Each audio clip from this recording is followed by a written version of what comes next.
Hi, my name is Manan, and by the end of this video, I intend to steer your LNAT preparation to the most magnificent ends possible. I myself have been a 27 scorer on the test, and I've been through the thick and thin of the LNAT preparation process, most of which was sourced through the internet.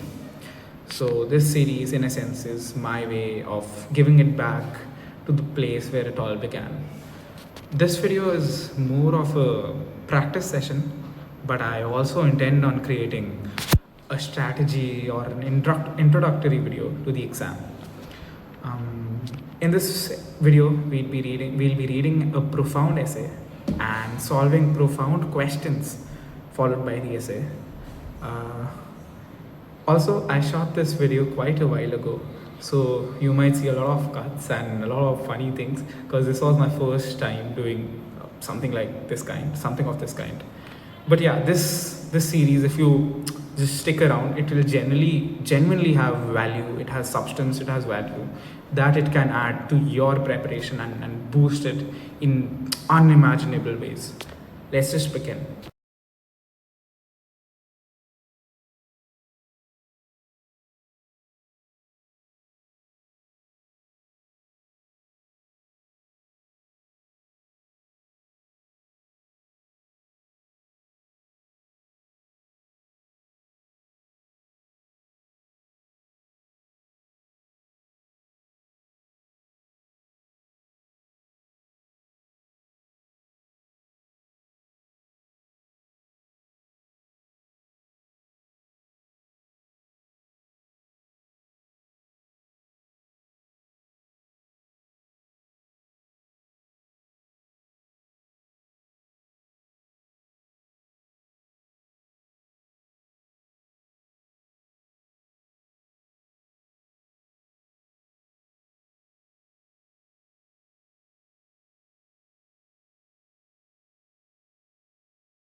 Alright, I hope you are done reading the essay. If you're not, no issues. You can just rewind and pause the video, adjust to your pace. And yeah, we just start off with questions that are right below this essay. The first one is um, alright, so the method that I use is generally elimination for all verbal aptitude questions, which is basically eliminating the wrong question so that I end up at the right one. And it generally works in other spheres of things as well. But I'd like to revisit uh, the the passage ones.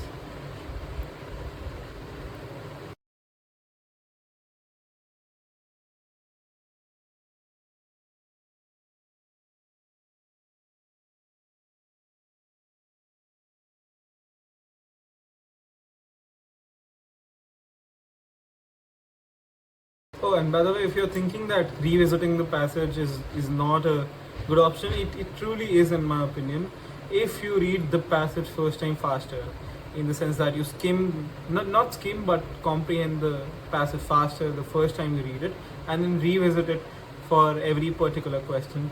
I know this essay is not the typical length of an LNAT essay, but then we also have more questions, and reading lengthier passage will only increase your acumen, your aptitude and acumen. So it's fine.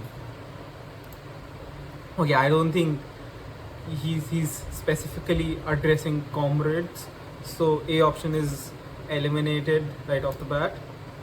Okay, prove that egotism is more blameworthy than vanity. This could be an option, but I'd like to see other options first.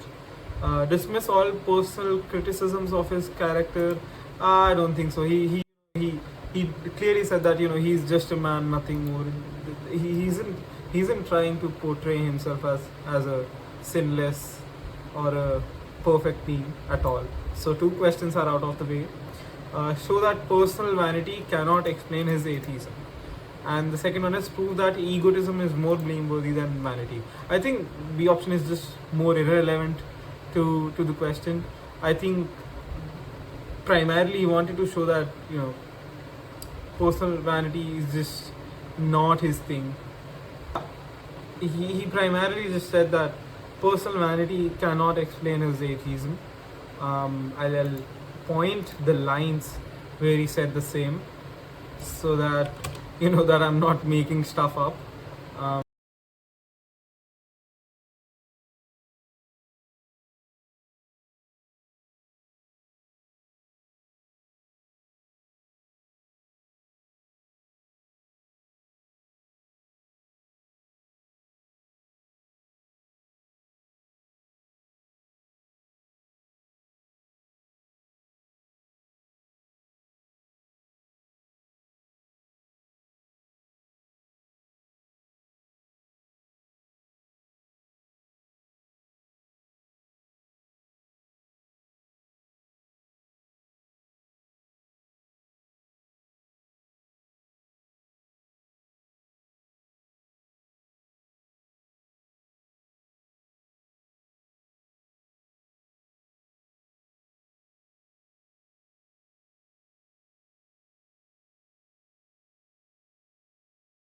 He was born and raised into a setting which was primarily religious, even orthodox per se. But he doesn't say that they're a bunch of hypocrites. He just says that I was just born in this setting, so I was not a natural atheist, if that's a thing. Show that his atheism predates any fame or undue pride. This is a plausible option, but let's explore the other ones. Argue that mysticism is inherently irrational. So again, he does argue that mysticism is inherently irrational, but that's not here. That's when he's discussing about certain other fighters, and when he says that I started reading stuff and then found out that realism is the real thing and mysticism is kind of it, just irrational, as the option says. So yeah, this is not something that the question directly asks for, so we eliminate it right off the bat. advocate the superiority of Arya Samaj over other creeds. Again, this is absolutely no world something that Bhagat Singh does. He just says that Arya Samaj is something that his grandfather, yeah, my grandfather under whose influence I was brought up is an orthodox Arya Samajist. Yeah, but he never really says that. He does not advocate any superiority. In fact, he calls for the elimination of the superiority caste system and stuff. So again, B is going to be the right answer for this one. It yeah. Also, I apologize for scribbling this too much. When Singh surveyed his revolutionary colleagues, atheism was never a unified doctrine within the movement. All true revolutionaries must abandon belief in God. I don't think that's going to be an option because he.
These kind of technicalities and every single word in your answer should be significant and hold a meaning. Belief in God undermines practical action against tyranny. Again, I think he said somewhere that philosophy is the outcome of weakness, but I don't think that's again something that can be explicitly addressed. So we'll also check that off. So A is the thing that I'll go with.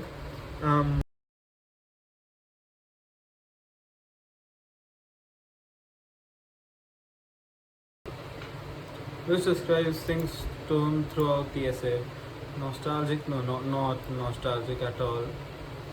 Didactic and argumentative. Plausible.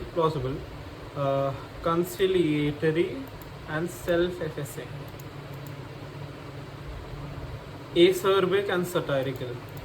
So Singh is acerbic a couple of times maybe, but this is asking throughout the essay. So this goes, and also I think there's not much satire.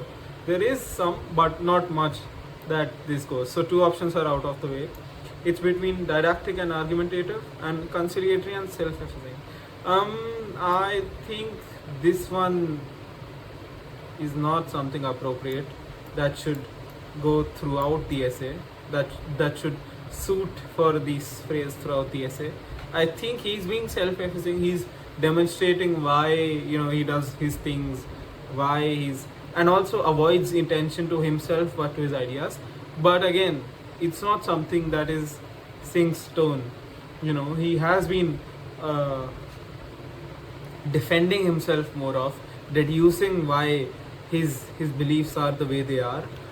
There is a bit of conciliation, but again, as I said, I think argumentative and didactic would suit the throughout the essay better. These are a bit more concentrated on a few instances. This is I think opposite of what should be conveyed.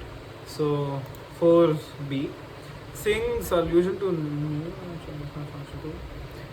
equate a punitive deity with infamous human tyrants, plausible. Argue that divine vengeance will outlast all empires. I don't think that's something that's being argued. He's just saying that God is worse than the tyrants that lived through the history. Suggest historical cruelty was worse than any mythic punishment.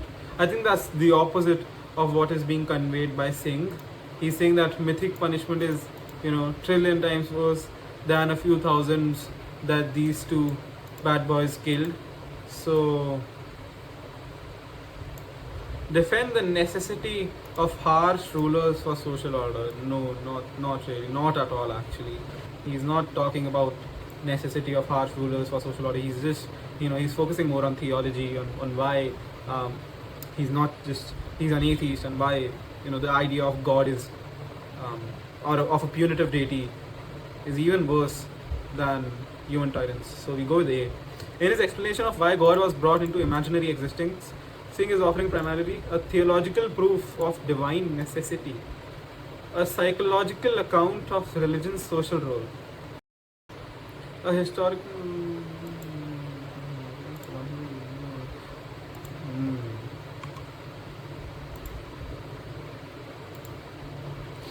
Okay, so for these type of questions, I have a stack called viewing the stem of the option. So the stem basically is this: theological proof, psychological account, historical narrative, philosophical blueprint. Now let's see if he's giving a theological proof. I don't think the word proof associates with something that's a bit more technical, kind of like peer-reviewed journals. I don't think that's something that is being conveyed. Although he does say that the idea of God is somehow necessary so that man doesn't go crazy, so that when his all friends leave him, or when things go south, he just doesn't give up. But I don't think that's a theological proof, which is somehow the stem of this option. So eliminated. Psychological account. Again, I'll revisit the passage and see. This is the benefit of just sort of skimming through the passage, because you know where what is. I just know that.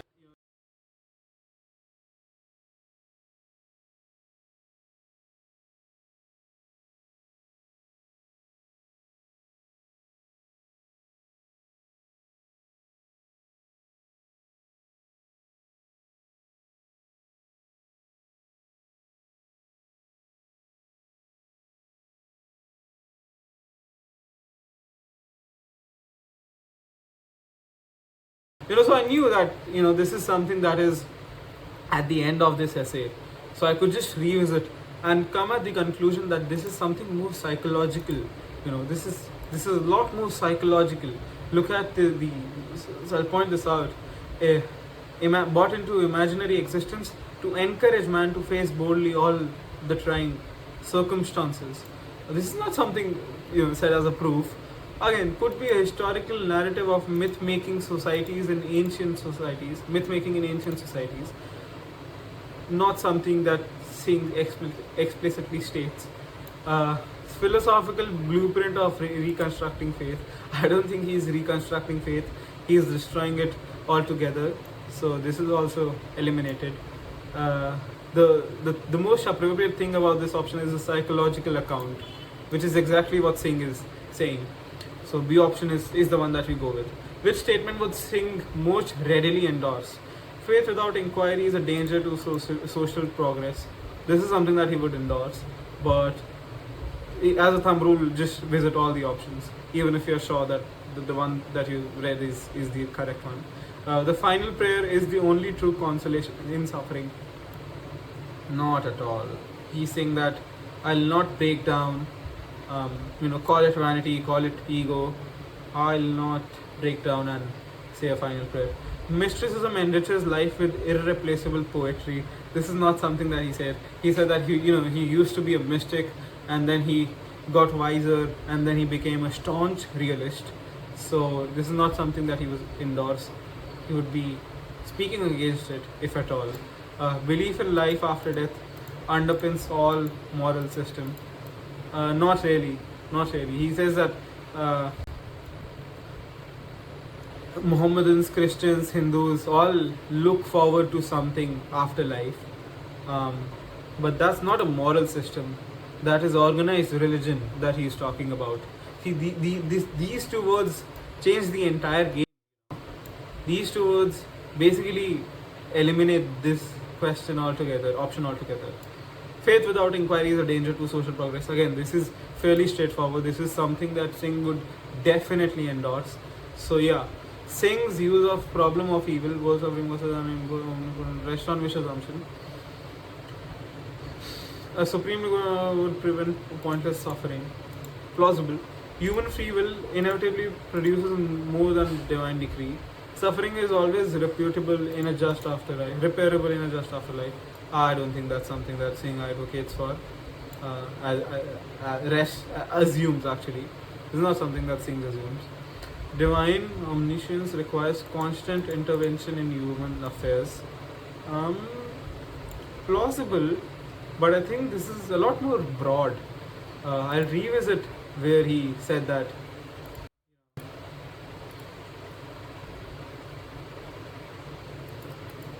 So this is where he is. Omniscient, omnipotent God who created the earth or world, please let me know why did he create it.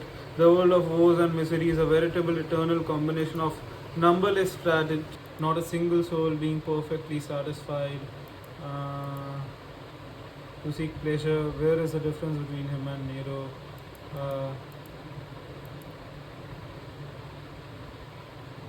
That is my question. Exploited laborers patiently or apathetically watching the procedure of their blood being sucked. I don't think this is something that he explicitly assumes. A technique for assumption question that I employ is, if you're not sure between two options, which is something that happens very often in assumption questions, just think about this. Divine omniscience requires constant intervention in human affairs. If divine intervention did not require constant intervention in human affairs, would Singh's argument fall? Basically, what I'm trying to say is, option says Singh assumes A is B. Let's say A is B. Now, if A wasn't B, then would Singh's argument fall? If yes, then this assumption is plausible. If no, then there are better options that you could look for. Human free will inevitably produces more misery than divine decree. I don't think he's advocating for divine decree. He's just saying, or touching the question of free will. He's just saying that existence, whether out of free will or out of divine decree, is just miserable. So where is your God? So B's option is eliminated right off the bat. A supremely good and all-powerful being would prevent pointless suffering. See, now we employ our tactic, which is, if a supremely good and all-powerful being would not prevent pointless suffering, would Singh's argument fall? And I think the answer is yes, it would fall.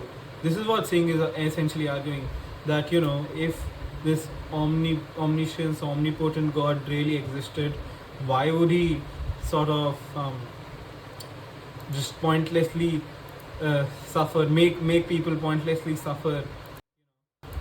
So I think this is the very premise of his argument, and therefore the assumption. Again, this is also that something that could make the argument fall, which is divine omniscience requires constant intervention in human affairs. But let's say even if it didn't require constant intervention in human affairs, that is, even if there was something like free will, the question of this pointless suffering, this Nero or Changiz Khan versus God, the question that Singh really focuses on, I think it falls the most when you reverse this assumption. So this is something that you do for an assumption. You just reverse the assumption and then think that, okay, if this was the case, then would the argument fall? And I think the argument completely shatters when this is reversed. Again, if you don't get this right off the bat, the reversing thing, it's fine. You can just we'll be touching on assumption questions, a lot of assumption questions in the series.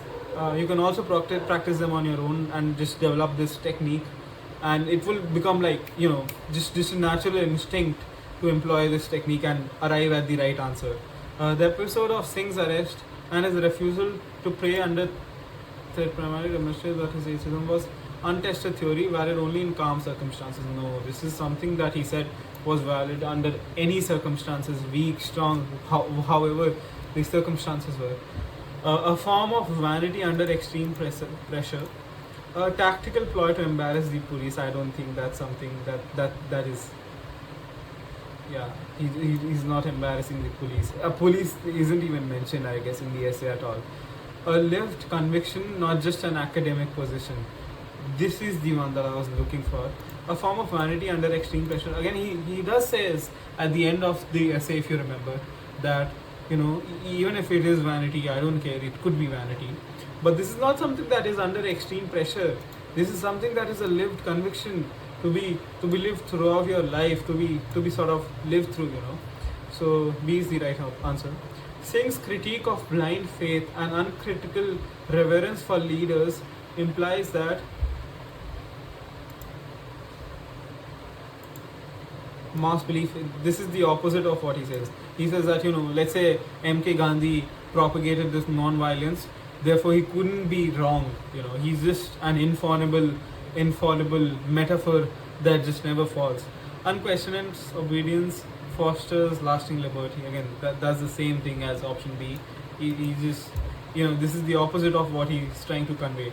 Reverence for tradition is the root of all tyrannies. Not plausible, because independent thinking is essential for general progress. This is something that is sort of explicitly stated by Singh, where he says that, let me quote him, give me a second.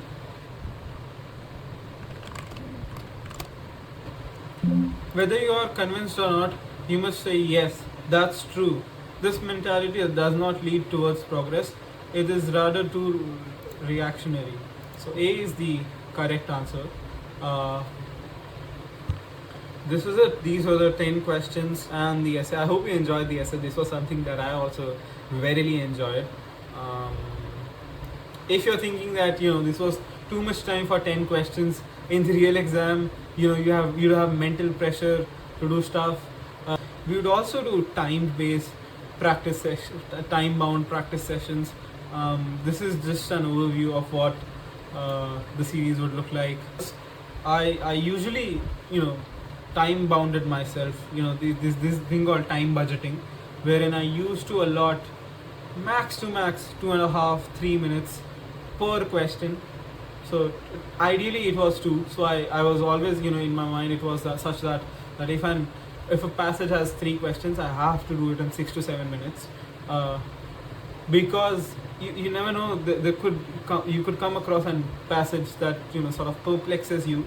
So there's also a 5-7 minute buffer that you would have at the end of those 95 minutes. Hi, if you waited for the vocab thing, I myself wanted to desperately improve my vocab when I started out preparing for the stuff. And one habit that I sort of built is I just created a vocab document on Google Docs.